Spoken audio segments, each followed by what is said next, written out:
Welcome to YellBro Road. I am Jordan, and today we're going to watch some BadEmpanada. Empanadas are supposed to be good, bro. What the hell?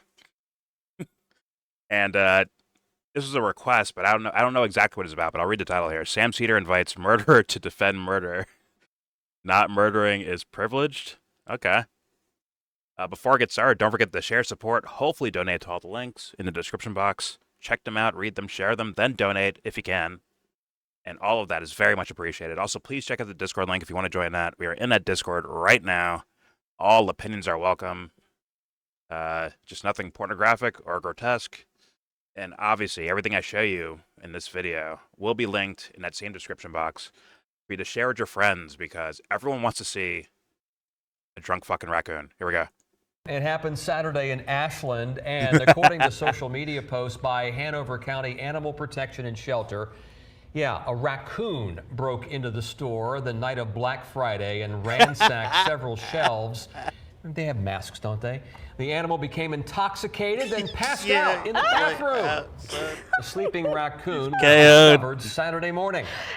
Head right near the toilet. We've all been there probably at some point in our lives, right? A little too much. An officer brought the masked bandit back to the county animal shelter to recover. So yes, that's a lot of liqueur for a little raccoon there. The raccoon slept it off for a few hours and showed no signs of injury. Bounced back. Officers released the raccoon back into the wild. It happened Saturday. There's no way that's real, right? That's gotta be fake. This fool is arms like laid out, bro. he had a bender, bro. It's like, oh, I just find that funny. But here's something that's not supposed to be funny, but you know. Why is it fast forward? My bad. It's kind of a gaffe. And kind of funny, but also a little bit true. Maybe it's a Freudian slip. Here we go. You just mentioned potential land strikes. Can you elaborate anything on that? Are you talking I'll elaborate. If they come in through a certain country or any country, or if we think they're building mills for whether it's fentanyl or cocaine. I hear Colombia, the country of Colombia, is making cocaine. They have cocaine manufacturing plants, okay? And then they sell us their cocaine. We appreciate that very much. But anybody that's doing that. We really appreciate that. Yeah. Oh, fuck. Yeah. Thank you, Escobar. I love it. Now, I wonder if that was like a purposeful like gaffe or whatever. just to steal headlines. Trump says cocaine into the U.S. is awesome. It's a very beautiful thing they're doing for us, you know? We really appreciate it. Here's some more. Not so funny, but funny. Oh, wait, this is not funny at all. Sorry, wrong one. This is involving Vladimir Putin talking about possible engagement with Europe because they are apparently the ones... Them and obviously Candace Owens are the ones holding up negotiations, like real negotiations between Russia and Ukraine, because Europe just keeps putting batteries in the back of Ukrainians, and that's why I guess it has to keep going. Yeah, I have to keep killing, bro. Stop funding them, I'll stop killing them. Totally makes sense. He's totally a good guy for that, and he's totally not like 5'7". Here we go. Они же на стороне войны. И даже тогда, когда они пытаются якобы внести какие-то изменения в предложение Трампа, мы же это отчетливо видим. Все эти изменения направлены только на одно. На то, чтобы вообще заблокировать весь этот мирный процесс. Now, to be fair, I don't speak Russian, obviously.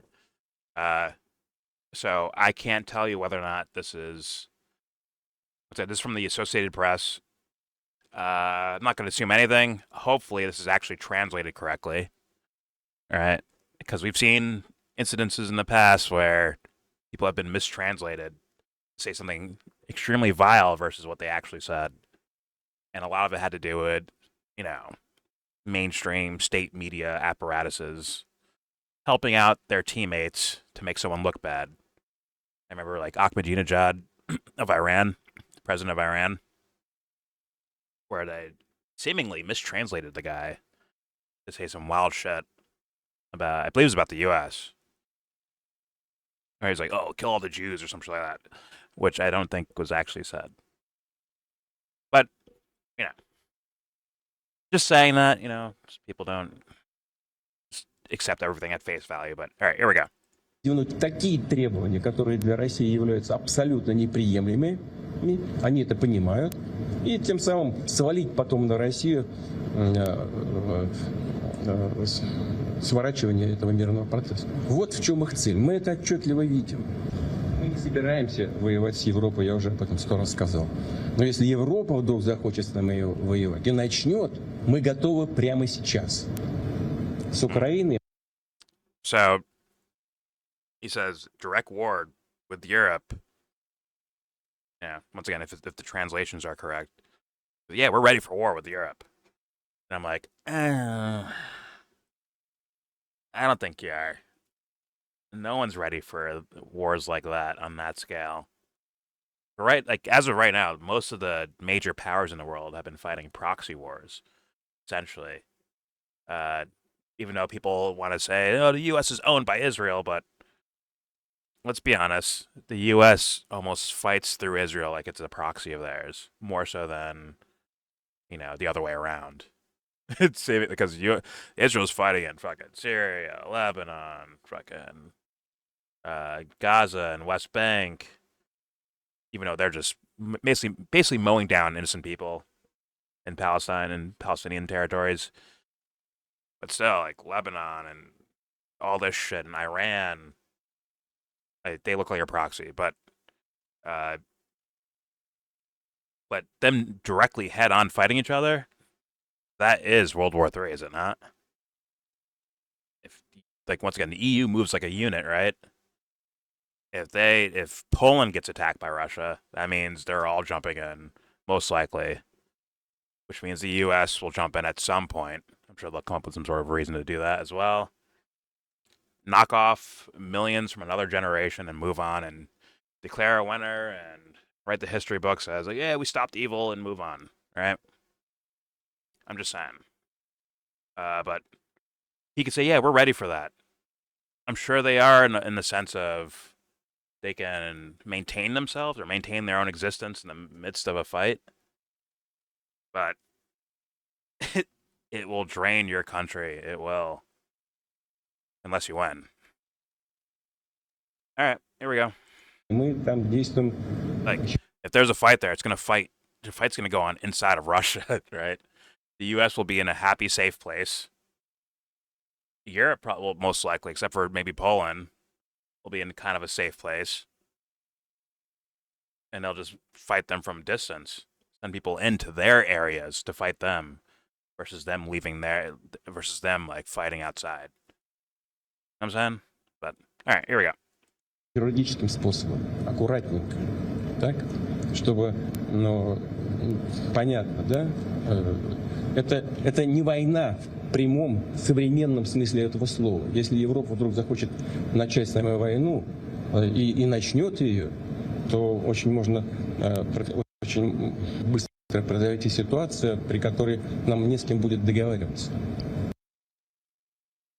Once again, that could be fake, could be mistranslated, AI, whatever you want to say.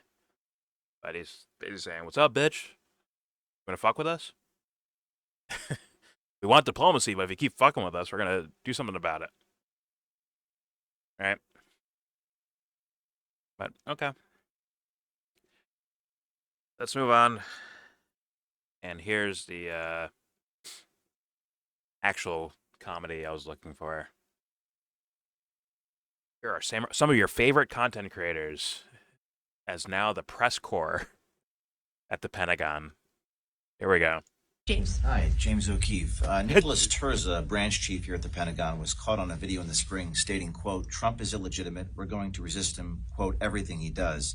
We know there are other people like this that work here. My question is, what steps is the Department of War taking to identify and address personnel who are in the self-described resistance movement? Thank you for the question. That's why the work you all do is so important. Oh, really? This is a big building, and we want to make sure that we have the absolute best people working at it to protect Americans every single day. We don't take lightly what every single civilian and military person in this building do every single day. They do a lot of hard work, and we want to make sure that they're up to the task, and that they're on board and willing to serve our commander-in-chief, who was elected by the whole of the American people, to serve as our president. And we support him 100% here at the Department of War. That is our mission. That is our chain of command. Kind of hot though. James. Hi, James O'Keefe. So, hard-hitting investigative journalist James O'Keefe asks, what do you do about big meanies who don't like the president, huh? What do you do about them, huh? People that are not loyal to our president, Donald Trump. What are you going to do about that, huh, Mr. Investigative Journalist? Really? You get a seat for the Pentagon's press corps in your questions about who's not... What are you going to do about people that are not loyal to Trump? And claims to be an investigative reporter at the same time. I told you it's comedy. I mean, did no one believe me? What the hell? Let's keep it moving. All right, let's get to the main video here from BadEmpanada. Sam Seder invites murderer to defend murder. Not murdering is privileged. Okay. Now, I already know Sam Seder as being a lame duck. I don't care if he sounds more correct now because Trump's in office. Like, I don't care, personally. It doesn't move my assessment. I would expect them to go after Trump when Trump's in office, or a Republican if they're in office. I expect Rachel Maddow to call out the Iraq War when a Republican's in office. I expect these people to do that shit. But when it comes to like actual, in my opinion, legitimate critical thinking, especially for a commentator, like if you can't be 100 all the fucking time, you're kind of useless as a commentator. Like there's no other value you bring. You're not a journalist, you're interviewing journalists, or you're reacting to journalists, right? Like I'm a commentator. If I'm full of shit with my own, like it's about my own words, that's why anyone might watch, right? And the content too, but like if I was bullshitting and wishy-washy, what's the point of commentating? I'm not building fucking rockets. I'm not writing Pulitzer Prize winning fucking, books, novels, journalistic fucking papers. I'm not doing that shit. I'm just saying my opinion out loud. And if you can't even say your opinion out loud, and you're wishy-washy and foldy in different directions, what's your fucking point? I'd be like, yo, quit. Do something else. But, all right. I'm sure there'll be some Sam Seder fans that come to shit on me and probably BadEmpanada as well, because Sam looks like a hero right now. Just like in 2000, whatever the fuck year it was, 4 or 5, whenever Rachel Maddow showed up, you're like, yo, okay, when she talks about the Iraq War, that sounds like one thing, but like this other stuff over here, and does she even notice that there's like commercial after commercial of all these, pharmaceutical companies? Is she unaware of that? Does she not know? Same with Keith Olbermann. Same thing. These guys don't know this? What the fuck? People back then would be like, yo, shut the fuck up. Rachel's the best, bro. We're trying to end war. Shut up. Let her do her thing. And now look where she is. And now look where Keith Olbermann is. Yeah, there's a reason why you have to... Once you see the problem, you call it out. If you have the balls to. Anyways, let's watch this video. BadEmpanada. Sam Seder invites murderer. It's the fourth time I'm reading this title. Sam Seder invites murderer to defend murder. Not murdering is privileged. Here we go. What do you do when you want an opinion on someone who did something horrible, terrible, a bunch of horrid crimes? Do you invite on someone who perhaps has some expertise in investigating or researching these sorts of crimes, or maybe a victim of that crime or a similar crime to give you some insight into it? Or do you invite on a perpetrator of that same crime to defend the perpetrator of that crime and tell everyone how he was actually justified in what he did, and also that they are privileged and elitist for taking exception to what he did. Well, there's this channel called The Majority Report with Sam Seder, and they did the second option. They did that second option. They did the equivalent of inviting on a rapist to comment on a sexual assault case and tell everyone about how privileged they are for not raping. And that's no exaggeration. Actually, I'd say that what they did is worse than that because they invited on a murderer. So you know, there's the whole Graham Platner thing. Okay. I don't know exactly what he means yet. What do you mean by that? Called The Majority Report with Sam Seder. And they did the second option. They did that second option.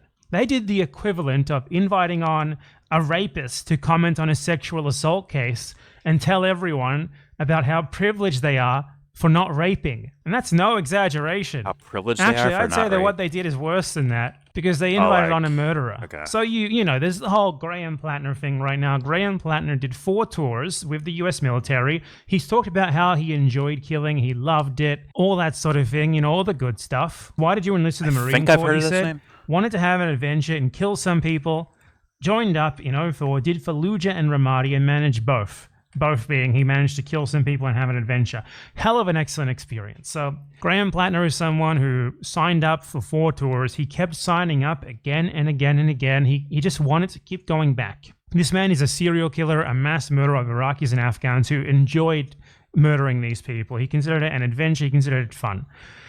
So if you want to have someone to comment on like this, the psychology or the pathology behind such an abhorrent, unrepentant criminal, obviously what you do is you invite on another unrepentant criminal to defend him. They had a caller on their show who was a US Army veteran, and Sam Seder agreed with pretty much every fucking thing this guy said, and they uploaded the clip of it saying, US Army veteran caller unpacks Graham Platner's situation, obviously presenting this guy as if he's an authority. This is so Sammy's backwards, little, it's insane. This is just an incredibly dumb compulsion that these people have. Like, if you want an opinion on what a veteran did, someone who's going to tell you, like, as an authority that they imagine that it was justified, you don't bring on another perpetrator of the same acts to tell you that it's justified. Do the victims ever even factor into it for you people? Like, I see this so much.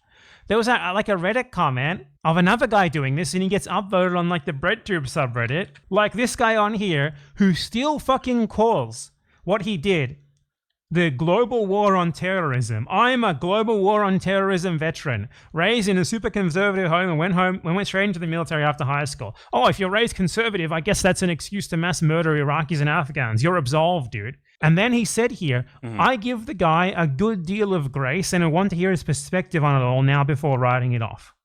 You give him a good deal of grace? You're his fucking accomplice. You're another criminal. This is like the Nazis forgiving themselves for doing the Holocaust. Are you fucking kidding me? The audacity of these people. And that's what... Now, in my humble opinion, I think you should hear everyone out that wants to say anything because we're all human. But I know that people go, oh, that's so soft. What a soft perspective. So soft. Until that day happens. It's like, oh, that was actually the hard thing to do. You fucking dummies. But anyways, either way, okay. Well,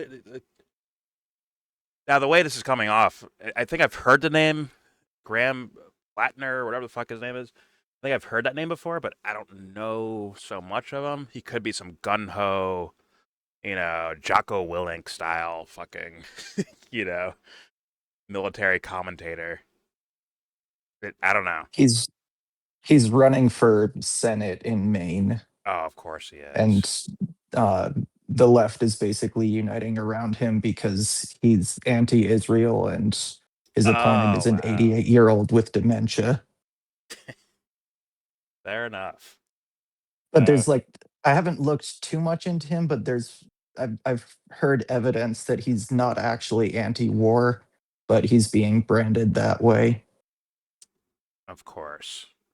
And that's kind of the other side of things. Well, first of all, once again, anyone can say, defund Israel. Anyone can say free Palestine. They're words. They're words. And also the other side of, yes, I want anyone. I will talk to anyone. I will. But if you leave the elephant out of the room, especially as either a commentator a public person or a politician themselves, to where it's like, hey, why did you do this? Why'd you go to war like this? Like, why'd you, like, according to this, according to BadEmpanada, kept going back there? Did you learn a lesson? Did you change your tune at all? Right? Those are questions worthy. That's why I want these guys to be able to speak up.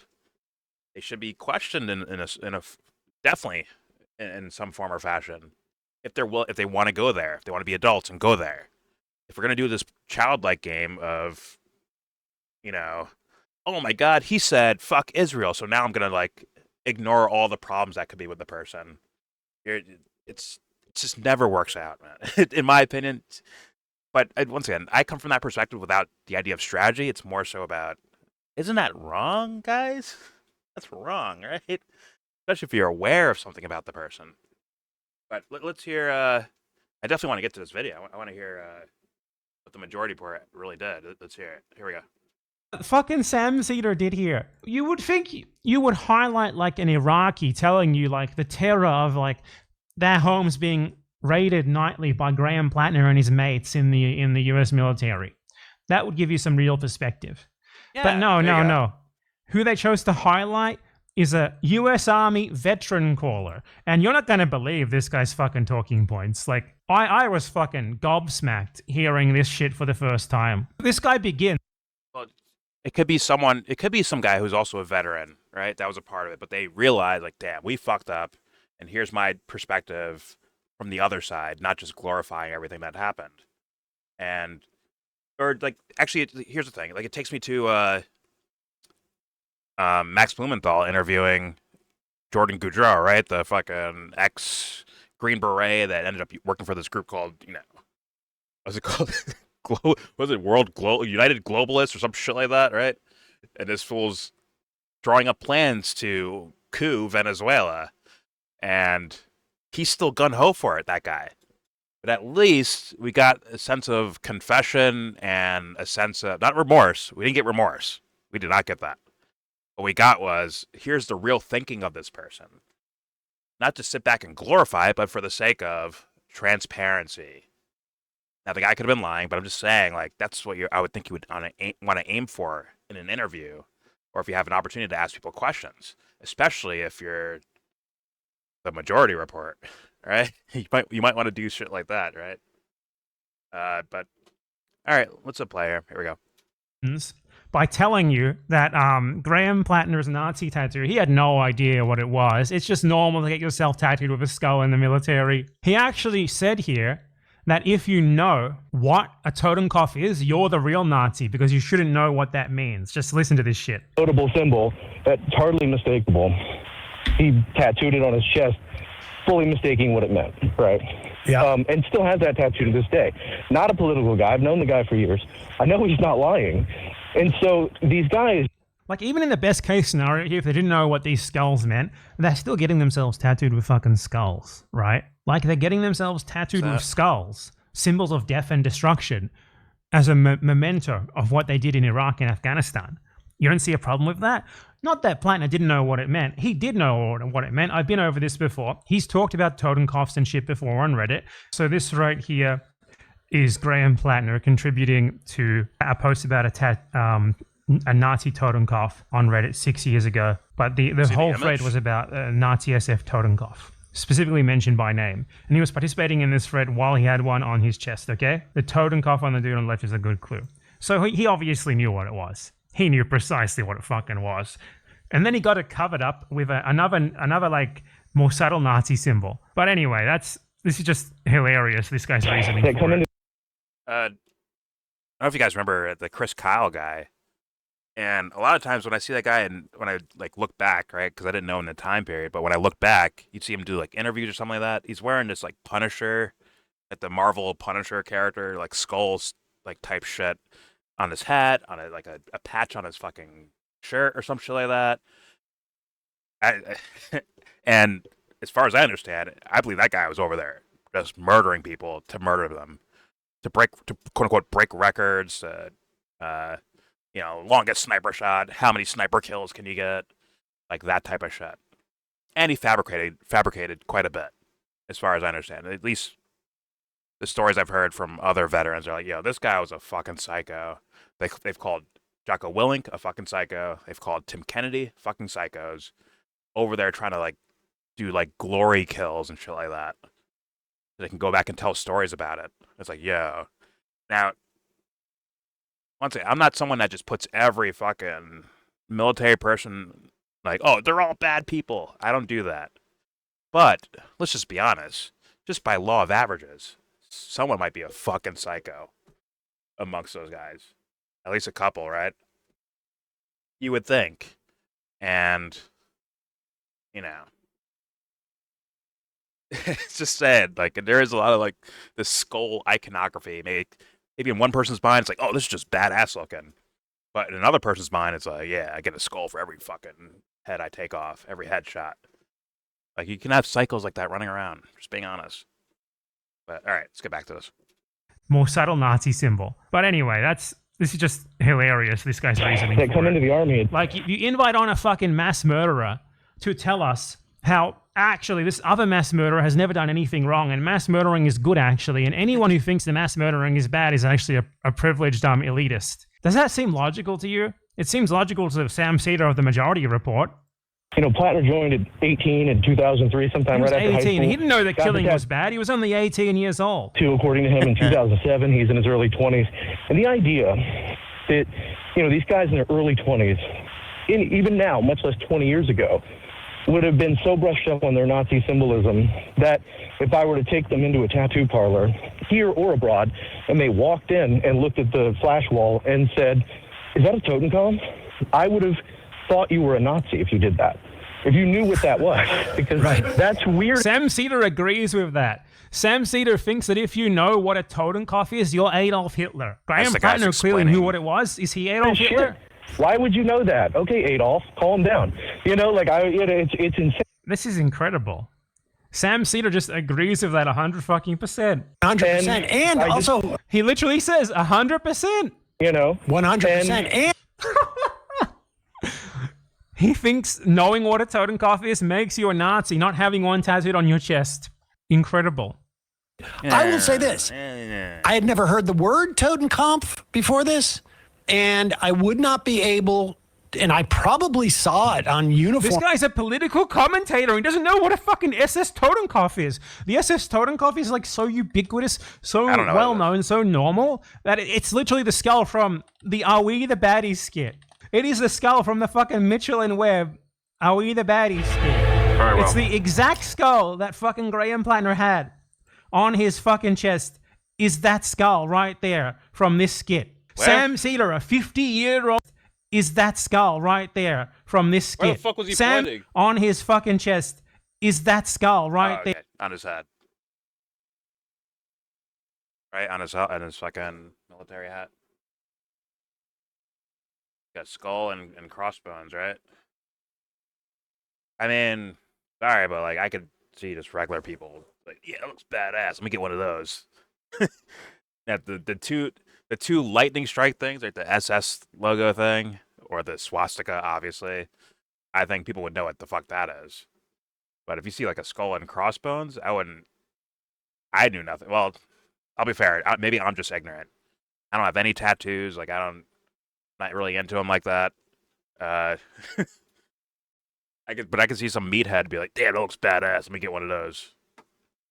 I'm just saying. So just to be fair. But here we go. Yeah, from this skit. Sam Seder, a 50-year-old political commentator who's sold to us as an expert, an authority with his own political show named after him, a progressive firebrand, doesn't know what a fucking Nazi Totenkopf is. Or he's probably lying about it, to be honest, because there's no fucking way, unless he's just brain dead. There's no way he doesn't know. I refuse to believe that, actually. I'm going to give him a little bit of credit and assume that he's lying about it because he loves Graham Platner so much. He goes on here to talk about how you're privileged if you basically, like, if you don't join Blackwater or work for, like, an arms company, you're privileged. I just want to note here, the way that laser focusing specifically on Blackwater, as if without the Blackwater thing it would be fine, is very telling as well. This guy went to Iraq and Afghanistan 4 times because by his own admission, he wanted to kill people. He posted on Reddit saying that the reason why he joined was to kill people and have an adventure. 4 tours with the US military. Each one of those is just as bad as 1 tour with Blackwater, okay? The Blackwater thing, it's not, they aren't especially bad. It's just, you have to be genuinely sadistic to go back for more with a mercenary company. Like, Platner is a criminal based on him invading Iraq, brutalizing people there, destroying the country, killing people for fun, for adventure. The Blackwater thing is just icing on the shit cake. Nevertheless. I would think Blackwater is even more risky, right? Even though they have plenty of dealings with the U.S. government and protections, I don't think as much protection as a U.S. soldier will have. Because let's be real, a lot of U.S. soldiers throughout time in these modern warfare scenarios have done some horrendous things to civilians, let alone quote unquote enemy combatants, right? From the torture to the unlawful killings, all that stuff. But when those guys do something bad, it reflects on the government, so thus they might keep it a little bit more hush-hush. And although they would probably work to protect someone like Blackwater, or I think it got rebranded as Z at some point, XE. At some point it got rebranded, I think. It became back to Blackwater, whatever. Yeah, as much as they're protected, I think they have a little bit less protections than U.S. military personnel, I think. But yeah, you got to be like a lifer and a crazy person to sign up for Blackwater, right? Because they're a little bit hardcore, I would think, right? Versus like someone who's like a contractor who's like drives trucks, right? They're military contracted, but they're there to like, build fucking buildings and water lines and all this, rebuild buildings, whatever the fuck. Then they have their security groups that protect them, right? Versus Blackwater, which is just a different version of a security group, I would think. Or this, God, what was the fucking name of it that the Jordan Goudreau guy said he was working for? That was funded by the Kraft family, or one of the members of the Kraft family. It was like a super conspiracy sounding name, like World Globalist or something like that, or United Globalist. Might have been World Globalist, might have been the name, like very conspiracy sounding. Like those guys are in different, that's different. Those guys are doing private contracts, mercenary contracts to overthrow fucking countries. That's different than the guy who's guarding the truck that's, driving gasoline tanks or whatever the fuck. Even though that's bad too, right? Considering the context, that's bad too, but I'm just saying. A little bit different than Blackwater type people. But, alright, let's continue. Here we go. Just fucking look at this, okay? Attention, these guys are, high school diplomas coming out, going into what's basically, especially if you're going into the combat arms infantry, you're going into like a frat house environment, right? They don't know what this stuff is. What? These are like little children. They don't know what they're doing. They don't know what the military is for. They have no idea what's going on. They don't understand that the military is for killing people. They thought the tanks were for show. They thought the guns were for show. They're just little children, baby boys. Let's investigate Graham Platner's comment history and see how this holds up to reality. This is a post that... Once again, that could just be him. There are a lot of just dummies that join and actually do engage in like frat boy style shit. Not everyone, but plenty do. Like some are doing it for diplomas. They don't even care about fighting wars, whatever the fuck. I'm just saying. Some are gun-ho, I like this guy saying, for sure. But to do blanket assessments like that on many, many different individuals because of one person's statements you have is kind of batshit and wrong, I think. But then again, it feels good. I'm sure it feels good. But I don't think that's how you actually do assessments, right? You have to take individual by individual. Right? It's a pause too, isn't it? Super pause. All right, here we go. That Graham Platner posted, where he gave his reasoning for joining the army. Let's see if he didn't understand that the military was for killing or not. He said that my deep-seated drive to experience war to its fullest brought me to the steps of a Marine Corps recruiting office. I'd been accepted into a decent East Coast university after high school, and then I went backpacking on my parents' dime all across the world. However, I wanted adventure. During my time abroad, I researched as to how I was going to get myself to war, and I decided that the Marine Corps was the best way of doing it, is basically what he says here, paraphrased. I wanted to fight soon. I told the recruiter I wanted two things, the infantry and to be in the Iraq War within the year. He was just a little child who didn't understand the military's for killing. It's like a frat bro environment. He doesn't know what the military's for. This infantilization of literal adults who voluntarily choose to sign up to go and fucking murder people and then go back for more 4 fucking times. Platner did it 4 fucking times more. And this guy who's talking here said he's a 12-year veteran. Unbelievable. Yeah, everyone. But once again, maybe he's not blinking, judging everyone. But there are stories of people that have this gun-ho mentality. They get over there, they're like, all right, this is not what I thought it was. We have kind of documented like throughout history from different age groups, like kids. I remember watched a documentary where it was kids from the UK, from England, signing up early, like fudging their ages to join the war and join World War II, I believe, to sign up to fight for the war. Like, yeah, we're gonna go do this. We're gonna do this. We're gonna be fucking superheroes. And they get over there, and it's not what they thought it was. And they had to come back with all types of traumas and PTSD and all this shit. For sure. And I guess there's plenty of Americans going through the same thing just by being in Iraq. Maybe thinking it'd be one way and then coming back at something way different. And as far as the frat boy thing goes, like, yeah, think of like a sense of camaraderie because maybe that's all you have to hold on to. When you realize the scenario is not what you wanted. Like, this is not what I was thinking of. This is not, freedom and all that shit. So thus, these guys become besties, with the people around them that watch their back, right? So they don't get killed. They've probably seen friends that have gotten killed right next to them in front of their fucking faces. And yeah, they can become very frat boyish where there's no real thinking happening. It's more so that we got to do what we got to do. What do a lot of cops say? Like, make sure you make it home tonight.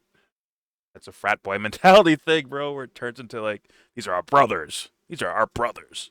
They're the enemy. We're brothers.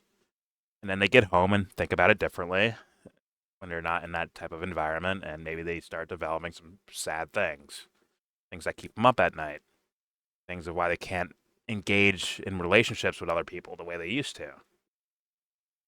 I'm just saying. Take the whole thing there. Not saying BadEmpanada is trying to leave that out. I'm just saying I'll say it anyway, so it's not left out. All right. But all right, here we go. Here's more from BadEmpanada. These people infantilize themselves because they know what they did is indefensible. They know it's terrible, so they just make excuses for it. They can't defend the acts, so they try to turn themselves into little babies. It's a rapist defending another rapist. There's no difference. So, anybody who's trying to say that he should have or didn't is just trying to launder their perspective through hindsight. You should have known that you'd murder people if you chose to invade Iraq. You signed up specifically to invade Iraq. You should have known. Whoa! You didn't know either. You're just trying to score points or something, he says. To score points or something. I can't believe this. Sam Seder just sits there nodding along. He agrees with all of this. But I wanted to also talk about people bring up the fact that he worked for Blackwater afterwards, or the fact that he was a government contractor. And I just want to say to people, the military does not, despite what they say, automatically set you up for success. So what's the logic here? If after you go and mass murder Iraqis, the military doesn't give you literally a golden ticket and subsidize your entire life for the rest of your life, take care of you 100% as if they were your parents, that means that you get to join Blackwater and go back to kill more people. These people treat the lives of the victims of American imperialism like they're literally nothing, like they're resources to be expended if they themselves can get some sort of advantage out of them. They literally don't even account for it at all. And Sam Seder is one of these people because he just sits there and agrees with this, doesn't push back at all. The logic is insane. The logic is completely insane. And I will agree with that. That is insane. You don't get paid enough in the military, so you got to make a living somehow. By joining Blackwater? Now, someone, individually maybe have their thoughts, but you can't deny them as being they're super, not just pro-war, they're super pro-war. They're into it type of shit. He could have did fucking once again, I even say these would look bad too. Be like, hey, after I know everything that's happening over there, I'm gonna go train other people to do it. That'd be crazy, right? Especially if you're looking to go there and murder was your main deal, right? Break records and, get medals for it. That was your main purpose. So them training people would probably be a bad idea, but still. Hey, man, the guy's got to make money somehow. Go be a fucking gym coach or something. Blackwater? Come on. Like, that's actually pathological, in my opinion, to do. Unless you are gun-ho for that shit, which I think that is pathological. Especially with all the fucking information. The whole Iraq doesn't have weapons of mass destruction thing is not some secret fucking conspiracy theory on the backwaters of the fucking internet, right? That's very, very mainstream news. And this guy's like, oh, no problem. Which to me is like path-the-fucking-logical. It is. I would have thought Sam would say something about that. I've seen a lot more Sam Seder than BadEmpanada, that's for sure. I've seen a decent amount of Sam Seder. And I've always considered him a pussy and kind of a lame, to be honest with you. But I would think like this would receive like, hey Sam, your audience is hearing you doing this right now, bro. You have to say something here. There's no way around that one.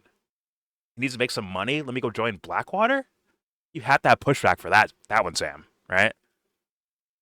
But as Silver was saying, if the idea is to get some guy elected, right? Oh man, strategically, he can work out for us.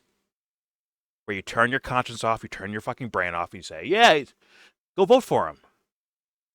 Or not even say go vote for him, just imply that this guy's better than the other person. Yeah, look how bad Republicans are, but this guy, maybe... I'm not saying vote for him, I'm just saying he did say some negative things about Israel. Maybe we should go vote for him. Interesting. I might have to look into this Graham Platner guy and then attach it to Sam Seder. I almost call him Sam Harris, by the way. They're both lames, either way. But all right, let's continue. This one you have to push back on. You have to. Here we go. With this doesn't push back at all. The logic is insane. The logic is completely insane. And I would argue it can't, because that's just not its function, right? But it's not a guaranteed opportunity when you get out of the military that you're just going to be set up. So fucking what? I just got done mass murdering people in Iraq and Afghanistan, and I came home, and I guess because I'm not literally set up for life after that, I'm entitled to go back for more and murder people? What kind of fucking logic is this? Murder is so normalized for these fuckers. They just... See, like, those words are your logic you're planting on top of it. But, try your best to look at it from their perspective, and it still doesn't make sense. That's why I use this thing called dumb guy logic, to where even if you believed, like, oh, everything they did over there was, or everything this guy believes that, whatever, or he did his duty for whatever reason. He did all these years of touring, and then... But he needs to make some money because he didn't get paid enough, and the option is Blackwater. That alone, you don't even need to add on the mass murderers doing mass murders and rapers, right? You don't need to add all that shit, bro. It's very simple. How is Blackwater the option to go to after you left the U.S. military? Like, how is that the option, considering all the shit that we're aware of?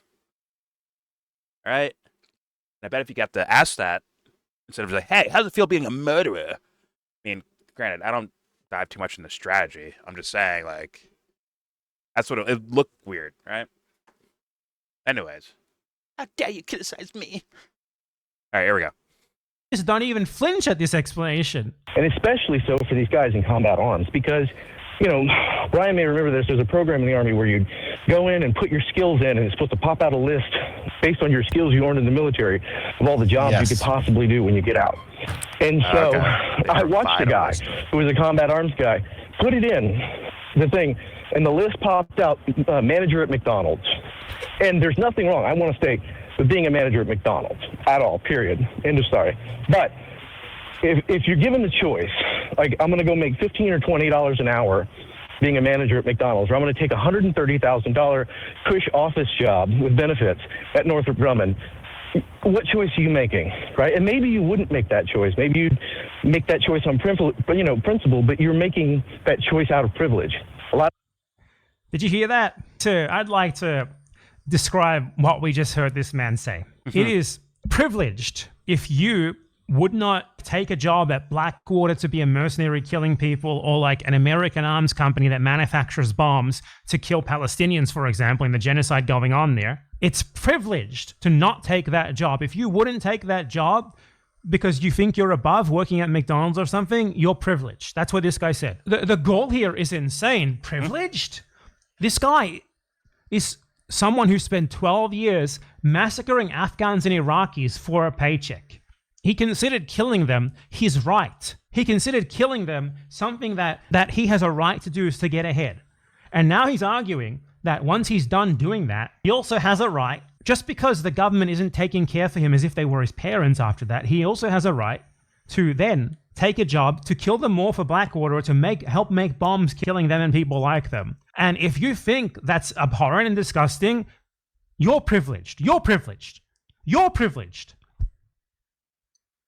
You're the privileged one. This is someone who was so absurdly privileged, is so absurdly privileged, that he literally can't imagine a job. He literally can't imagine not choosing to gain material advantage from killing people. The only jobs he's ever known are massacring Afghans and Iraqis, and then like massacring them more, or helping to manufacture arms to kill them, and getting money from doing that. And he's telling you that you're privileged. He's telling you that you're privileged for being like, you could just like not kill people. You could not get a job that involves killing people or helping to kill people. You could do that. Have you ever thought about that?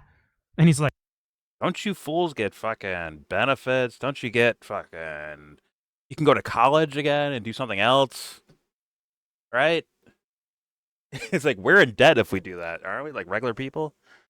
Like you go into debt unless you have the money to pay for it outright. But you're most likely taking out a loan if you want to do college, especially if you're not even old. If you're older and you're like, fuck it, I want to try college again. You're paying some fucking money, either immediately or down the line. Can't these army fools fucking go back to college and do all that shit again? Pretty sure they can. And yeah. And also, like, the McDonald's, why'd you pick that as an example? Do you think that's, like, I don't think that's legit. I don't think that'd be the thing that gets spit out. Hey, I served 20 years in the military. What's my future job, prospects? Well, McDonald's. Manager at McDonald's. I don't think that's the case. That doesn't even sound realistic to me at all. But, okay. Also, yeah, it is asinine to call people privileged for, like, hey, use your first of all, they'd have to realize that they're doing something wrong, right, before they can even appeal to the conscience. Like, hey, isn't this shit that happened over there, isn't that wrong? Kind of have to showcase how it's wrong, but they might not listen because you don't understand me, bro. I was in the military, you weren't. You don't understand me. My trials and tribulations. Like, guess what? We're all in the fucking shit, you idiot. It is what it is. We're all in the shit. Shout to Nas. All right, here we go. That's an absurdly privileged position. You know what's privileged? Being so high up on the rung of global hierarchy that for you, murdering the poorest people in the world is just a normal fucking job. Killing people for your own advancement. That's privilege. To the point that you can't even imagine not killing people for your own advancement. And that you are so fucked in the head, the murderer who you are, that you think not killing people for your own advancement, anyone who doesn't kill people for their own advancement in life, they're the privileged ones. And Sam Seder sits there and he just listens to this and doesn't push back at all. Listen. I hear the shit about the army guy calling in, but what's Sam's? What you doing, Sam? What's going on, man? That's what I want to hear, but here we go. Agrees. I don't hear it here. I'll find the fucking video. It's necessary for their families, and a lot of these jobs are just office jobs, right? A lot of these are like no. I'm just in the office helping to manufacture bombs that blow up Palestinian fucking babies, or in the office doing logistics for the U.S. military. It's not my fault. He's like a pencil pusher for the Holocaust. No big fucking deal. Frills like I'm playing Microsoft. What's it called? flight simulator while they're droning people in the Middle East from Vegas, by the way. I'm in a cushy office in Vegas just playing Microsoft Flight Simulator, man. No big deal. Like, aren't those things like blowing people up? Don't ask, don't tell, man. Here we go. Sorry. Excel spreadsheet office jobs, at some location for one of these government contractors. And I've seen a lot of people throwing around words like baby killer or... Yes, you kill fucking babies. That's what the job is for.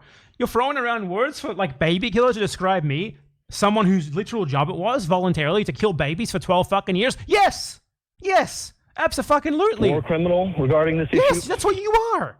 And I just find it incredibly short-sighted. It's incredibly short-sighted. It's incredibly short-sighted. Why don't you look long-sightedly at how much I needed to murder people? And this next part is a fucking doozy. And I think those people need to look...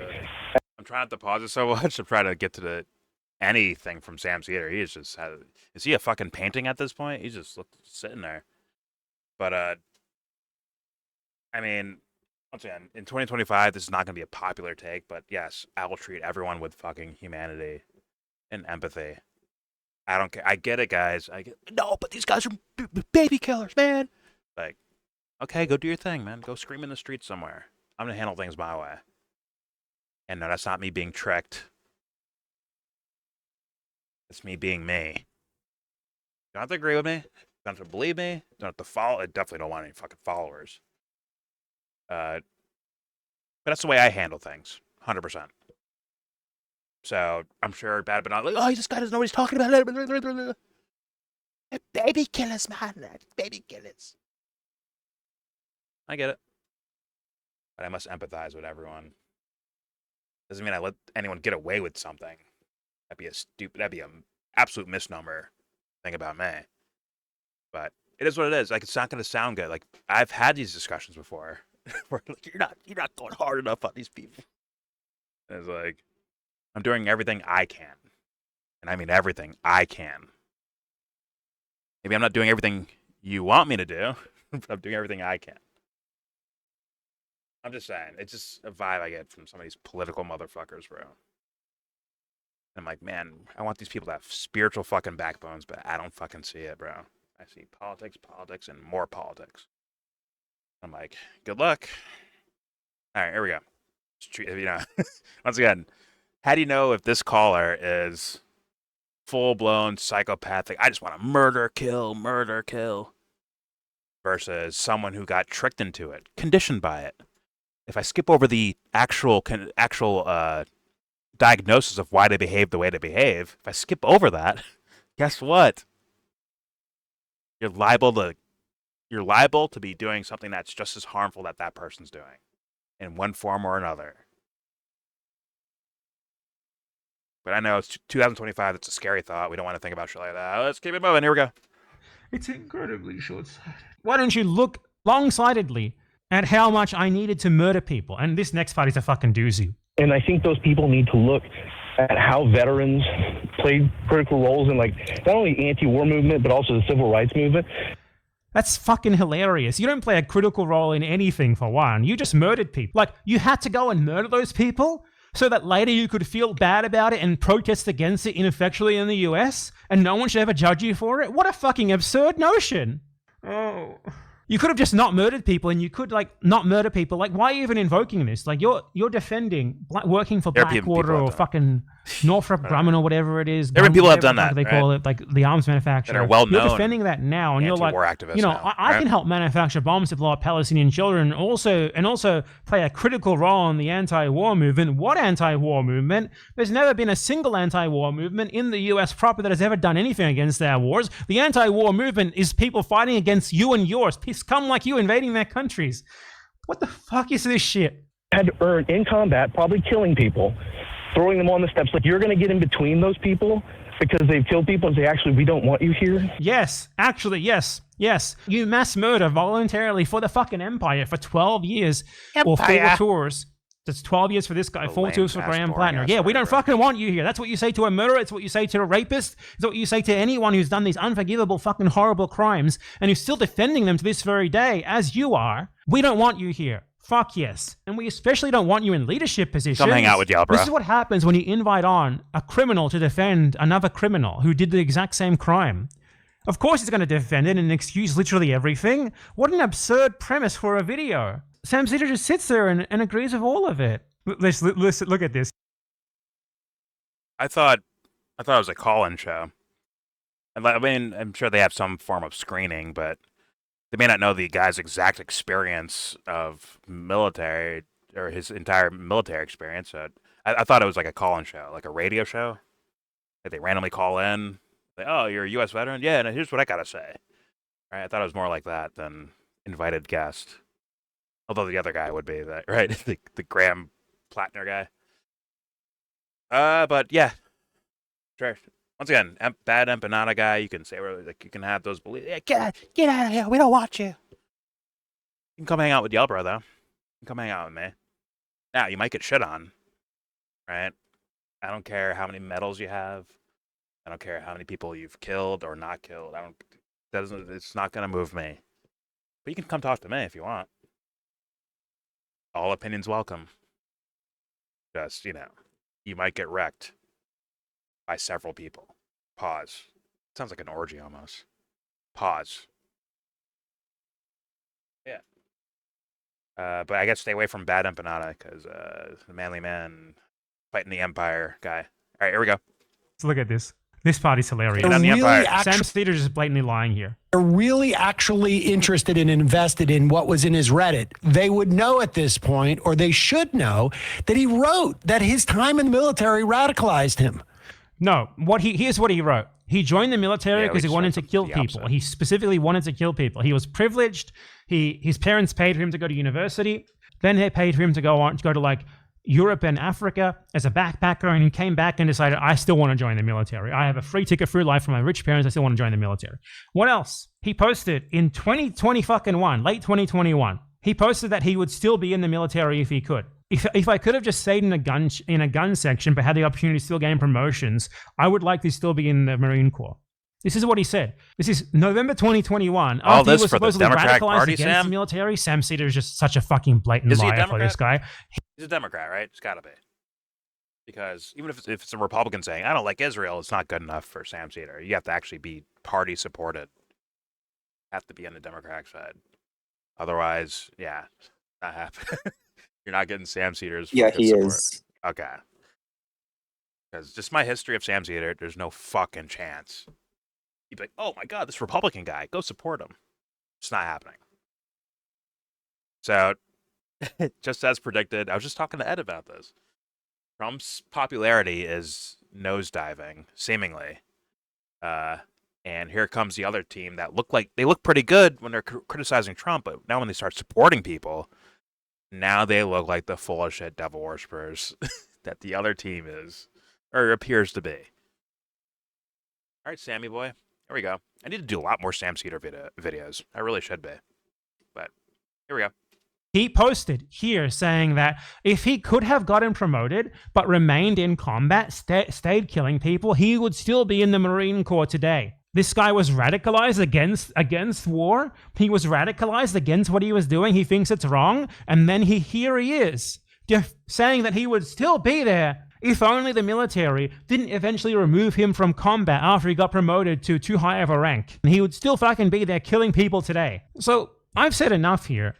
Sam Seder invites on a rapist to defend rape, a murderer to defend murder. No consideration for the victims, no consideration for anything but the selfish wants and needs of the fucking perpetrators. Not just their selfish wants and needs, but their need to not be judged for what they did at all, ever. And they demand that you should support them in their quest to become like leaders, political leaders, running for positions of real political power. This is absurd. It's insane. These people are abiding by this. Afghans and Iraqis are not even fucking humans for these people. If you are not American, you should take heed of this. These people consider you a thing to be murdered if they themselves can get literally anything out of it, and then they expect to be praised for it, and they expect well, okay, I guess he means like the military guys. But the guys that give them the orders, they don't care about Americans either. Those guys are pawns in their world too. It's like, duh. But, I'm sure this guy's a very bright, brave person that's fighting the Empire. Here we go. I'm sorry, I just get annoyed with kind of this pseudo morality bullshit, pseudo fucking righteousness, we're just screaming, they're evil, they're evil, they're evil, they're bad, they're bad, they're bad. That bothers the fuck out of me. It really does. It's like, no, we're all fucking eating shit in some form or fashion. Even the guys, even the prince with the fucking crown sitting on a fucking throne, even those guys eat shit in some form or fashion. And in fact, how we deal with eating shit could be why the problems are the way they are. Could be why someone feels the need to have a fucking crown on their head.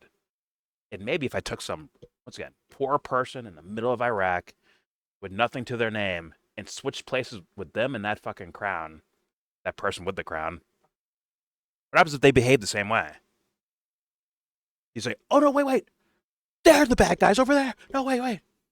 You start switching it up all of a sudden? Or is it universal? Are your principles universal? Once again, everyone sounds good in 2025. Free Palestine. If you say free Palestine, you're all of a sudden a savior in 2025. But who's actually thought about it? Anyways, let's hear the rest of BadEmpanada. I'm sure he's a nice gentleman. Here we go. Not to be judged for it at all afterwards. And they literally think you're insane if you judge them for it. It's insane, the arguments these people make. No one even thinks about the premise of these sorts of arguments. Like, come on, he was basically a child. He didn't understand what he was doing. And then Platner's Reddit history is right there. And it's like, I understood what I was doing. I actually really wanted to kill people. And if they would let me do so, I would still be there killing people right fucking now still. These people, Sam Seder, this guy he's speaking to, Graham Platner, all these other people, Emma Vigilant, Ryan Grimm, they think that Americans should be able to kill you as long as they get something out of it, and that they think that they get something out of it makes you okay. It makes it okay. Remember that. They would kill you in a fucking second if they thought they could get even a fucking cent out of it. Probably his past behaviors, right? Anti-Indian racism. Oh shit! I want to see the Sammy video. Veteran. Right in Sam Platt. That's it. Hear the whole fucking thing. Fuck.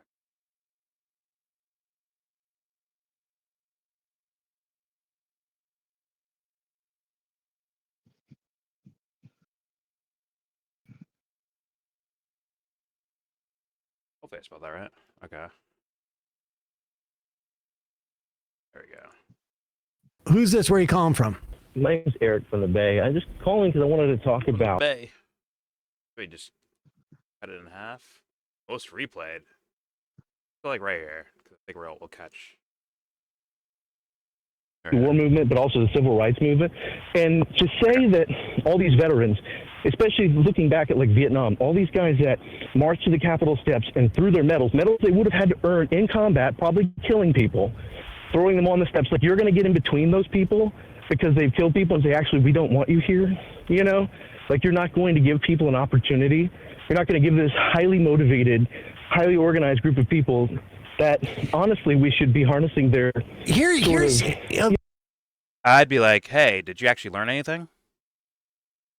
Is there real remorse? Real reflection? Real redemption? Once again, Hillary Clinton was out on the streets saying, fuck the Vietnam War, we can't do that. She was doing that. So I need to see like some actual, real fucking change. Not just screaming, Vietnam War, I'm against the Vietnam War. Or they throw their medals on the ground. I'm sure it felt good. I'm sure it looks symbolic. But I need the real fucking deal because we are too late in the game, in my humble opinion, to work off of like sentimentalities. It needs to be real. What's the word? Embroiled in gold, not plastic. It has to be real. But thankfully, we have the same people around that don't know how to like ask that question, or sorry, ask questions to lead towards like what is like who are you about? Like, what's going on here? What's your drive? Like, what's your drives? What's your motives? What'd you do wrong? That should be the easiest thing. I mean, go in detail. In full detail. You gotta have the heart to do that shit. To use my little, facetious kind of metaphor thingy. Right? Imagine Jesus floated down. You gonna lie to that guy? You're not. It's like, yo, let's be real about shit. And maybe there's a reason why you ended up over there. A splinter in your psyche that you didn't observe yourself. Maybe you should go find that splinter. Maybe. Or just say free Palestine, throw your medals on the ground, and join the fucking cause. Yeah, whatever. A blob of fucking self-knowledge people just blobbing together to say, yeah, free Palestine. And what happens? In 5 years, they move on to Cambodia. All right, yo, hey, free Cambodia. But they might fight for it first. All right, let's continue. Let's play Sam's reaction here. Here we go. Listen, put it this way. Here's why I'm very, very skeptical of that charge, because for two reasons. One, we know that he has written, and people, if they're really actually interested and invested in what was in his Reddit, they would know at this point, or they should know, that he wrote that his time in the military radicalized him. And, looking back on it, there were things that he was proud of in terms of his relationships with the Afghani people. There was other things that he felt horrible about. But here's the amazing thing. I haven't heard a single... Do I pull that up or something? I find the okay, let's do it, because now I'm hearing two different stories from two different people. All right, I'm hearing the BadEmpanada guy. I'm hearing Sam Seder. Watch it be something in between. But it's like, yo, is anyone gonna be fucking honest with anyone? Let's look it up.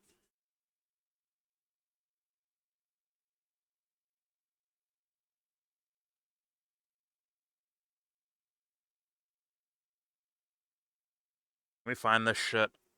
Unearthed comments present first stumble and ask why black people don't tip.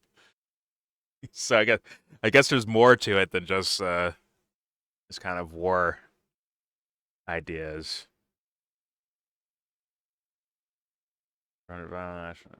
Fuck. I'm taking a leap. I need quotes here, not anyone else's.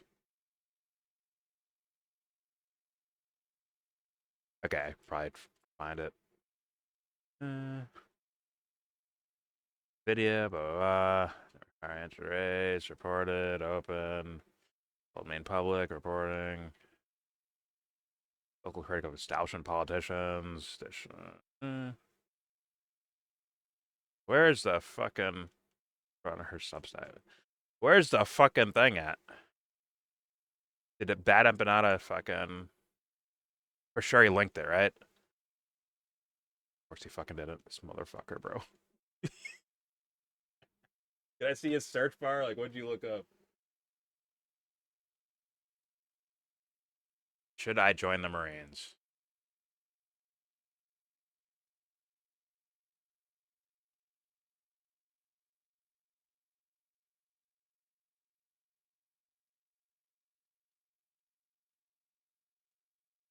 And Platner has a black word. For sure it's like... For sure it's linked here, right?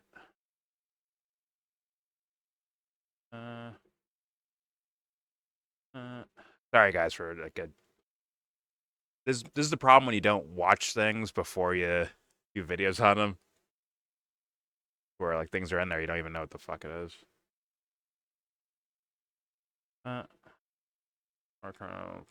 Blackwater, he says this. Dude. No. Does anyone link like the...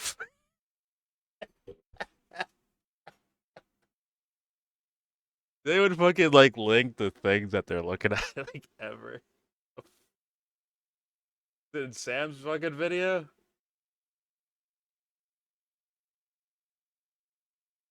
A merch store? Or from the MR crew? Where's the fucking thing at, dude? What the fuck? What are we fucking doing, dude? Listen, guys, sit back and take my word for it. Let me see if I can see the URL. File, like, what the fuck? File / / D Platner.rich.m. What the fuck? The fuck am I looking at?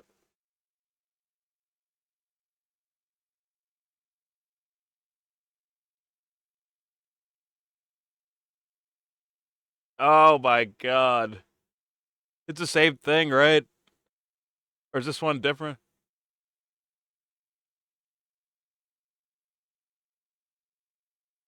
2021 says he'd still be there if he could. He could be. PNG file.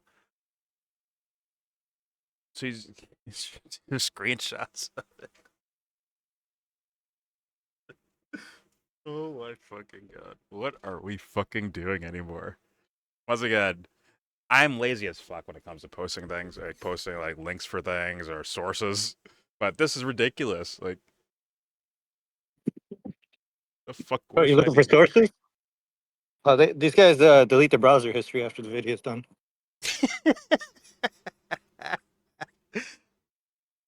I'm just trying to find like I don't want to use quotes. I want to just read the thing because Sam Cedar's saying it's implying one thing. BadEmpanada is saying it means something else. And I'm like, can I look at it? Maybe I read it off his screen. Can I do that? Turn off this. The Marine Corps reveals why 75% of Marines get out after a single enlistment. I could have stayed in a gun section, but okay. This is not the part I want. I want to see this. It's a little bit blurry, forgive me. I was raised in New England in a pretty liberal and progressive family. My mother is a bit of a hippie. My father is a very bright guy who never bought into the bullshit that accompanies sending young men off to war.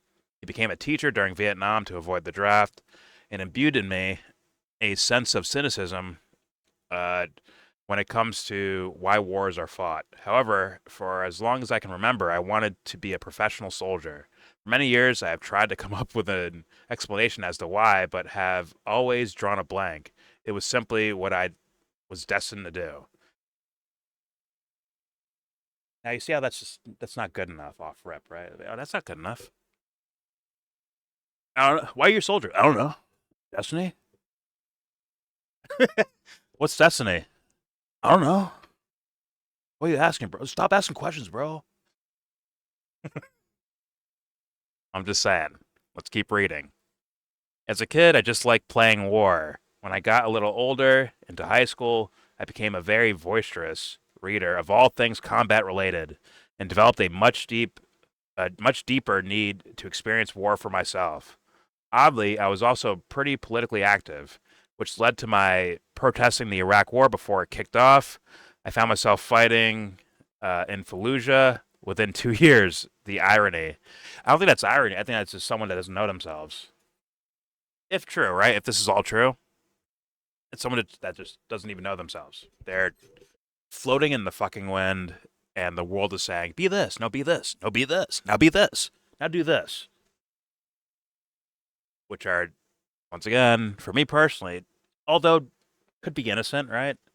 It still could lead to dangers if, Dr. Evil's the guy that finds you. Like, yeah, do this. Right? Just saying. Let's keep reading. The mixture of political awareness and the deep-seated drive to experience war to its fullest brought me to the steps of a Marine Corps recruiting office. I was accepted into a pretty decent East Coast university after high school, and both my parents really wanted me to attend.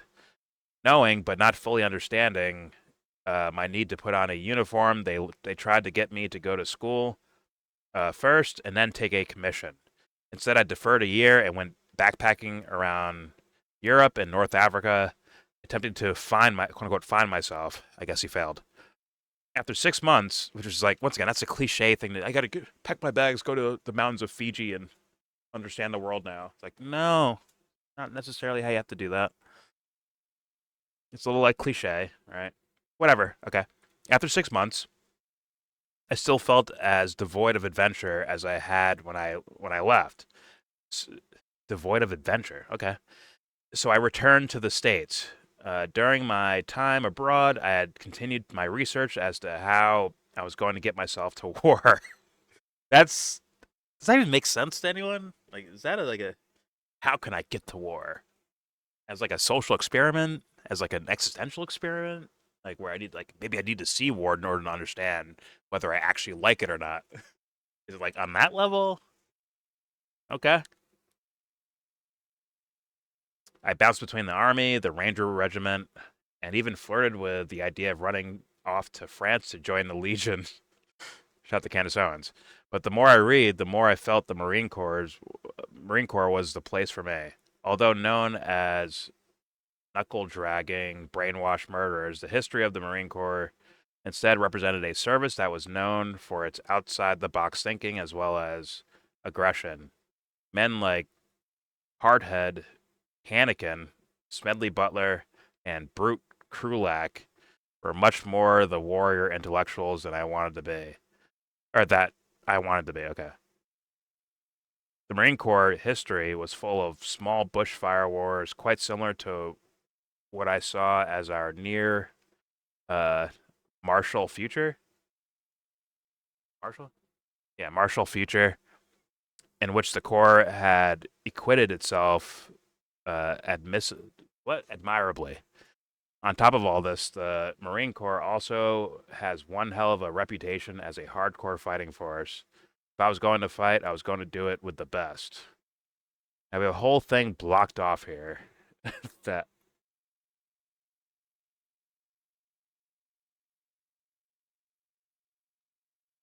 is this it?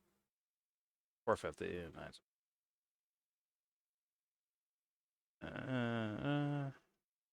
That's the Nazi tattoo thing. Okay, that's the Nazi tattoo thing. So this is all we have. This guy's blocking the fucking screen.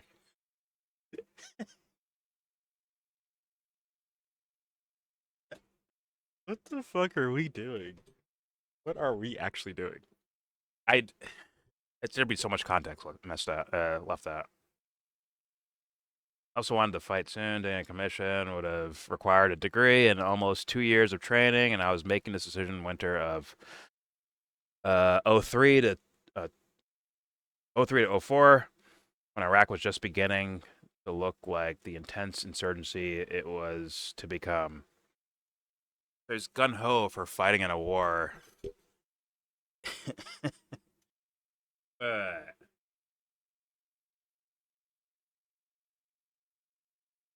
He made his decision to fight 03. The war didn't start till 03, I believe. But he was also protesting the Iraq War before it happened, and then he was actually in love with going to war in Iraq. What the fuck? This guy's story just doesn't even make sense, I don't think. Now, to be fair, according to some numbers I've seen, majority of Americans in 03 and 04 were in favor of this thing. So it wasn't just him by himself. There was probably people saying, yeah, good job. Good for you, kid. Good job. Go get some. Right? To be fair.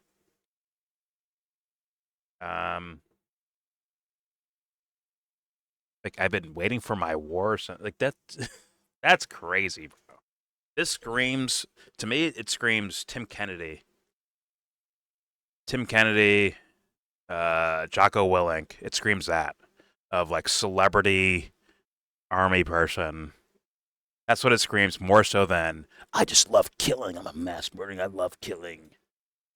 They might think the killing leads to something bigger for them. Straight up. And unfortunately, maybe BadEmpanada can't read outside of his own politics. So that's all he sees is, look, the empire. See? The empire. This is what these people are. Meanwhile, it could be just one weirdo who's really gun-ho for making a name for themselves. I'm just saying. That's what it reads as. I mean, he was kind of saying some similar things like that, but he didn't really harshly, diagnose in that direction, like based on these words I'm seeing here. Just being honest. Do I do that? Like, all right, let me do this. Like, I don't give a fuck. I'll just fucking find it. Too late. I'm doing it. Screen's about to go black for a second, YouTube, but I'm typing this in. I don't care. This fucking like Wayback Machine. What's he? What is this? So fucking pixelated. I think it's like file colon / D colon / See if that works. Platner. All right.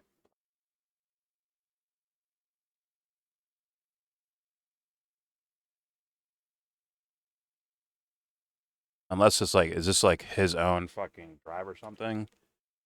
His own like Google Drive or something? I don't know enough about this shit, about tech. Forgive me.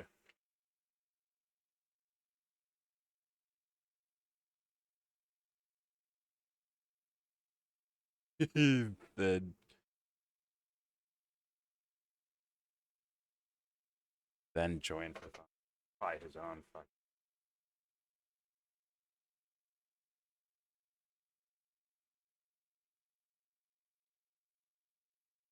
Yeah, this is from his own fucking drive. He saved the screenshot. Let's do that. Fuck it.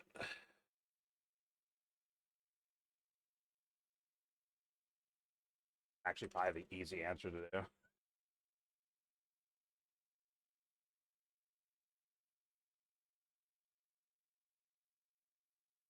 Yeah, it's probably the easiest thing I probably could have done. Find the image myself.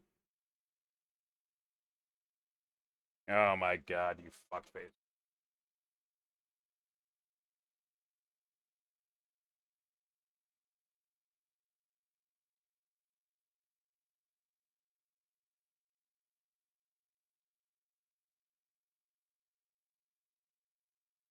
Jacobin.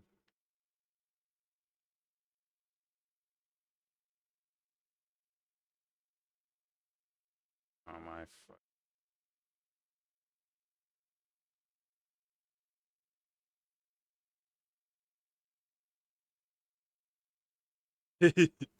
First thing I see. Do you have what it takes, huh? Pause, son. I'll laugh this. Go a screen name for it? Fucking hell, bro.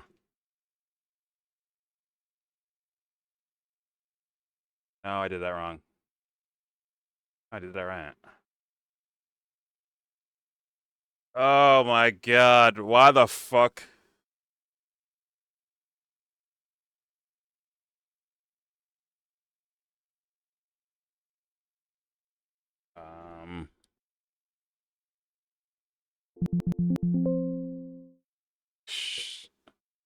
I'm wrecked, bro.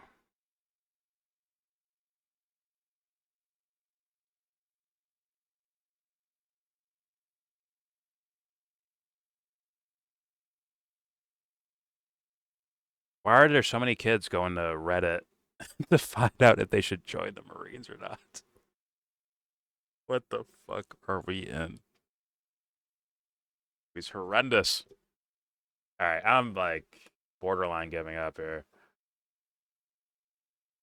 I'm looking on my other computer so no one can see what I'm doing, but it's easier for me. I don't have to like reach over to the other desk.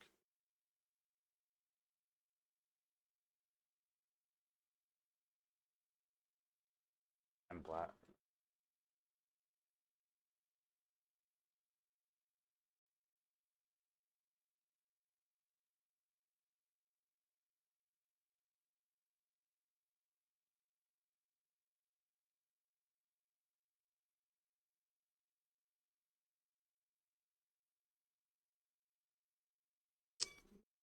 I have to ask, and I do mean this the most charitable of ways, but are you retarded? Platner wrote.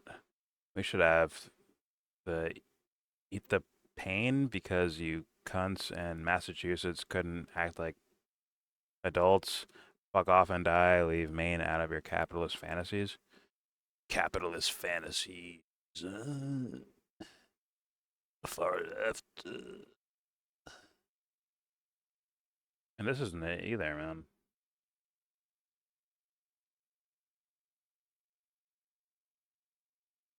Oh my god. Whatever.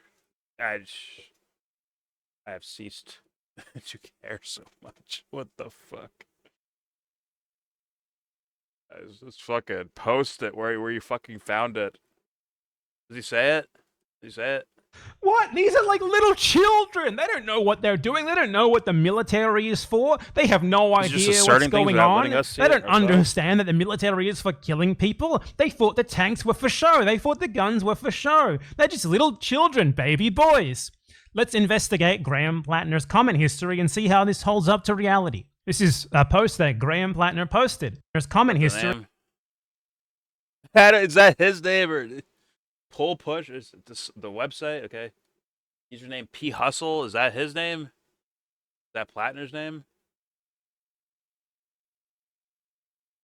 Oh my god.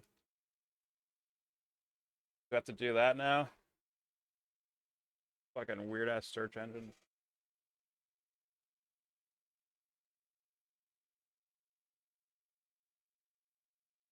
Okay. I'm sure they're like probably delete it now, right?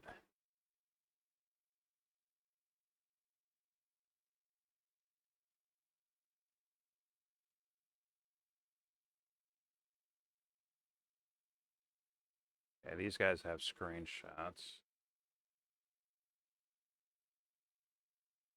Aggressive but not woke.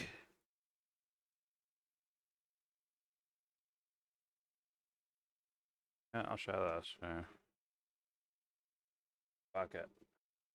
I have like that OCD thing where I'm like, all right, I fucking give up. Fuck it. All right, let me try this though.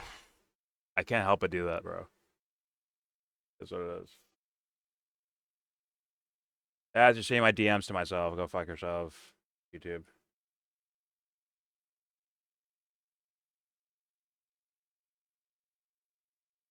All right.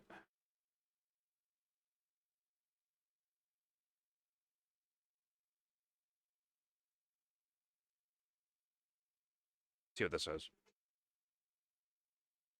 I mean, just the lack of preparedness, but no editing. It is what it is. If you tell me to turn off my fucking ad block, I swear to God. We read Graham Platner's whole Reddit archive. The vilification of the main candidate for Senate doesn't square with what he actually wrote in his posts. Oh, he used the word gay and retarded. See that? Okay. Okay, neo-Nazi thing. But where's the against fascism? Needless to say, they're all deeply strange views for a white supremacist or a fascist to express. That's because a Platner made clear in dozens of comments over the span of years he was not a right-winger. He was rather a vegetable-growing, psychedelics-talking socialist, as he explained in one 2020 thread. Okay. Rural America. Okay. Progressive but not woke. Okay. Is this the hard-hitting shit we have to deal with here?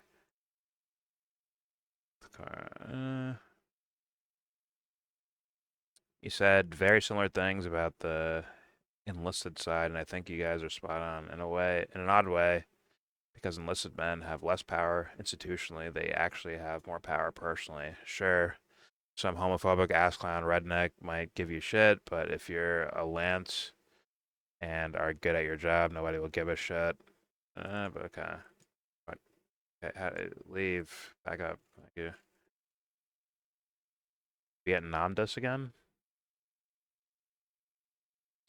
It's simultaneously heartening, maybe disheartening, and also deeply depressing to read. Okay, on the other hand, I love being a main grunt, pause, and very much understand the pure, unadulterated draw towards getting into the fight and becoming part of the myth.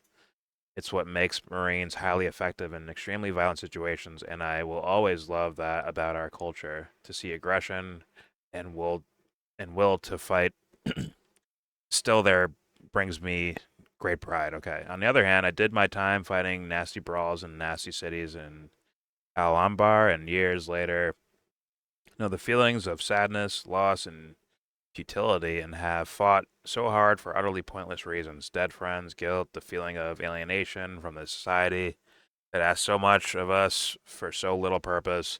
It's made me a deeply cynical man and extremely wary of how this nation wages war. To see another generation of young Marines get all pumped up to get into a fight that is frankly pointless and of disastrous strategic consequence is depressing in a way I can barely put into words. These last few days have left me feeling helpless and almost empty, and yet I very much understand their excitement and willingness to go. As I remember well, those same feelings of myself in 2004, even though I felt Iraq was a bad decision.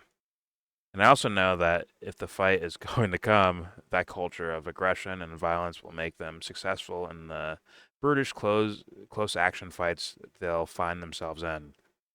It's a real fucked up situation for me, but I suppose that's what happens when you belong to a military whose nation often likes to send men off to die in conflicts to questionable purpose. Well, if this thing's real, right? If this is him, and this is him, you got some explaining to do. You got a lot more explaining to do. You do. Sorry, bud. You got a lot more shit you should be saying than that. A lot more. But all right. Let's hear Sammy Boy excuse it away without question. Here we go. He was proud of in terms of his relationships with the Afghani people. There was other things that he felt horrible about. But here's the amazing thing. I haven't heard a single thing about Seth Moulton being a baby killer. He also served 4 terms in the military. 4 tours in Iraq, I should say. And we don't hear anything about that. And so, I am extremely, So? Then go ask him. The fuck? Why are you working the other direction? There should be more questions, not less. If someone's not getting asked questions, then go ask the fucking questions. The fuck? Don't you just love political strategists? Don't you love when you hear them, take their fucking mask off and show you the fuck they are? Sorry, show you their motives. To your face. Don't you love it? I fucking love it. Here we go. I think most Don't of the worry, critique Jordan's got it wrong. comes from people like Seth Moulton, who have Seth Moulton's politics, who want Janet Mills and are reaching for anything. And then the other is, I think that it comes from basically, I would call them campists, who are concerned and have a problem with a leftist running as a Democrat because it undermines their project for a third party, which I have seen fail time and time and time again. Those, to me, are the 2 dominant voices we're hearing. I would say probably the sort of the Janet Mills one is more dominant. Sam knows so in many this fucking instance. names. He must be smart at politics. That's my sense, but I appreciate the call. I love that. I love that Sammy Boy here. I love that. He feels so, because of Trump being in office, he probably feels so good about himself. He could smile in the morning. Here's the fucking roosters, whatever the fuck they do, roostering, cock-a-doodle-doo. Fucking bees are singing to him. But watch. And this is very likely a Democrat enters office. And they're terrible. And the policies suck. And Sam has to get on his show every day to defend it. Or quasi-defend it. You're going to see that face droop. He's going to lose his smile again. And I'm saying right now, Sam, save yourself, bro. Run away. I remember the Sam Cedar that woke up every morning and said, go fuck yourself. In the mirror. He's looking at himself. He's like, go fuck you. Don't turn back into that, Sam. Run away, bro. Run away from this shit. You could do better, bro, if you want to. I mean, I'm not seeing anything like a prospect or anything. Like, he's not a top prospect, right? He's like a guy that's been here forever, but they're dog shit still. But maybe they had a decent season. You know, they scored 9 points a game, career high. Right? Maybe because the league sucked, right? The league dropped down quality, so thus he can score 9 points a game. But when the league realizes that, oh wait, Sam had a career high, let's pressure him more. You're gonna see that face droop to the fucking ground. This sad fucking human. You watch. He's gonna wake up every day and say, "Fuck you," or the sadder option, right? Pretend it's not happening, kill your conscience, and try to smile anyways, which is the worst option, actually. But anyways, all right, let's hit play. I'm sorry, I'm going too far. It's a little... All right, thank you very much. Yeah. And we should say, when Brian put that in there, it got it spit out.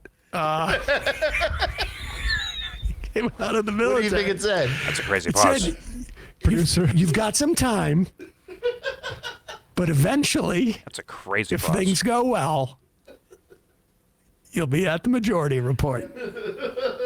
Executive producer. This is from Alex Seats-Wald, who is up in Maine editing the Mid-Coast Villager. Yeah, he used to be a national reporter. I think he was at like MSNBC. He moved up to Maine and thought that he was just going to be covering local news, and now all of a sudden... Now he's the guy up there. But he had this quote from this piece. Abigail Richards, a childhood friend of Platner's who now works as a stonemason and trail worker in Acadia National Park, said he encountered plenty of anti-Semitism and ignorance about Judaism growing up in Down East Maine, now from the closest synagogue in Bangor, but never from Platner. He was at my bar mitzvah. Of course he knows I'm Jewish, says Richards, who has known Platner since before they were in kindergarten. If anything, I think he's probably more familiar with Judaism than the majority of people I've ever met or grown up with in Maine. Gabriel Richards said he has seen Platner's now infamous tattoo many times, but never thought anything of it. I can add as a... Hey, man, I wouldn't tell anyone to just fully go towards conspiracy. But a guy that was apparently more mainstream of a guy and apparently tried to quote unquote get away to the seclusion of Maine, and they just happened to run into I guess someone they grew up around, who happens to become one of the more known names nationally in regards to politics. Like, no one has a question about nothing, not even a little bit of like, that looks weird. Nothing. Once again, not even saying like jump into the conspiracy, but you don't have like a thought about it of like, hey, what if, how about this, right? Or are there limits to what you can do, Sam Seder and your whole team? Do you guys have limits? I bet you do. I bet there's certain ideas that you'd have to like laugh them off, or certain ideas you have to accept. I almost guarantee that from the majority report. There's certain ideas that they would have to like openly like laugh out loud about to make sure it goes away, right? Like, look, you can't take this serious. Laugh at it. And some you have to take serious that might be actually ridiculous. I wonder. And once again, that doesn't have to be anything like conspiratorial where they're like, oh my God, it's MSNBC, it's the Democratic Party, it's whoever telling Sam Seder in the majority report to say these talking points. I'm not even saying that. I'm saying some motherfuckers think they're that motherfucker to where they actually wash their own brains in a way, if that makes sense. They actually wreck themselves to start following certain patterns that they didn't make up with themselves. They borrowed it from somewhere else.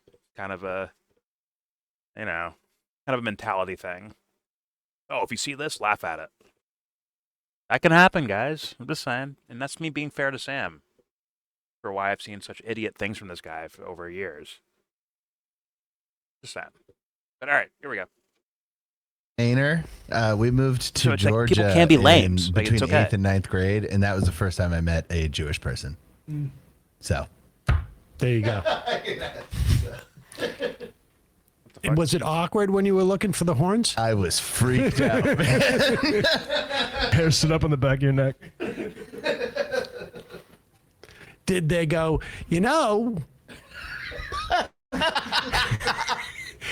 It doesn't matter how much of an extremist you are. If you have something for free for me, I'm in. Yeah, I told him, I know the Halloween candy's free, but you got to look out for the razor blades and the poison. Their jokes are actually lame, too. All right, I'm done with this video. Okay. I feel like I know nothing about this guy, so I'm going to have to do some digging on my own, because neither video really helped me too much. I can see what political angles they're taking, and I hope they mean it, at the very least, right? I hope they mean what they're saying. That's the most I could ever ask anyone to do. I can't tell them to do what Jordan does. Live by my standards. Do what I say.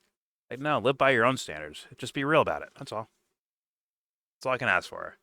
So I'm going to leave it there. There's your video. Please subscribe if you feel like. Comment, agree or disagree. Say what you want in the comment section.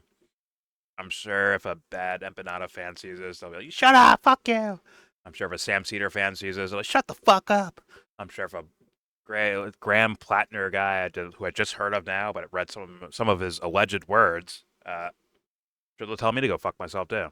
He said free Palestine, okay? Leave him alone. He regrets what he did. Whatever.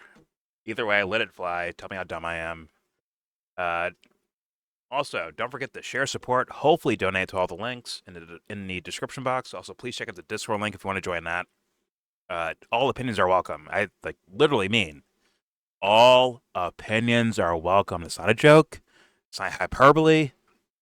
All opinions are welcome. Just don't spam post pornographic or grotesque things, because that's not really an opinion. That's just you trying to subvert a Discord. But don't worry, I have a place for you too. You'll be banned from this Discord, but sent to another one.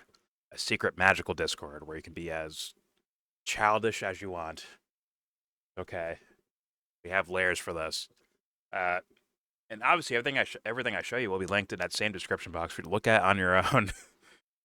I might go on a rabbit hole to find this fucking thing. I might use the website that I saw BadEmpanada using to find that exact post so I can share it with all of you. But yeah. Please take advantage of that. And most importantly, with all that said, give this video a thumbs down. Whee!